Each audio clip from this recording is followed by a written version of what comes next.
பாலதேவராய சுவாமிகள் என்பவர் முருகப்பெருமானின் தீவிர பக்தராக இருந்தார். ஒரு காலகட்டத்தில் அவருக்கு கடுமையான வயிற்று வலி ஏற்பட்டது. பல்வேறு சிகிச்சைகள் செய்தும் அவரது வயிற்று வலி குணமாகாததால் மிகுந்த மன உளைச்சலுக்கு ஆளானார். இதனால் கடலில் விழுந்து தற்கொலை செய்து கொள்ள முடிவெடுத்து திருச்செந்தூர் திருத்தலத்திற்கு வந்தார். அவர் அங்கு வந்தபோது கந்த சஷ்டி விழா தொடங்கியிருந்தது.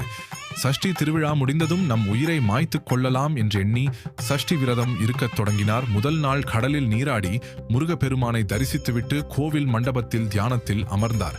அப்பொழுது முருகப்பெருமான் அவருக்கு நேரில் காட்சி தந்து அருள் பாலித்ததோடு தனக்காக சஷ்டி கவசம் பாடும் திறனையும் அவருக்கு வழங்கினார். அடுத்த கணமே பாலதேவராய சுவாமிகளின் மனதில் பக்தி வெள்ளம் பெருக்கெடுத்தது.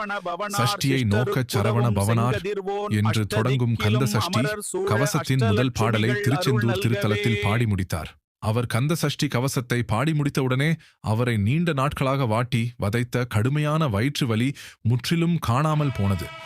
உங்களுக்கு முருகன் பிடிக்கும்னா ஓம் முருகான்னு கமெண்ட் பண்ணுங்க.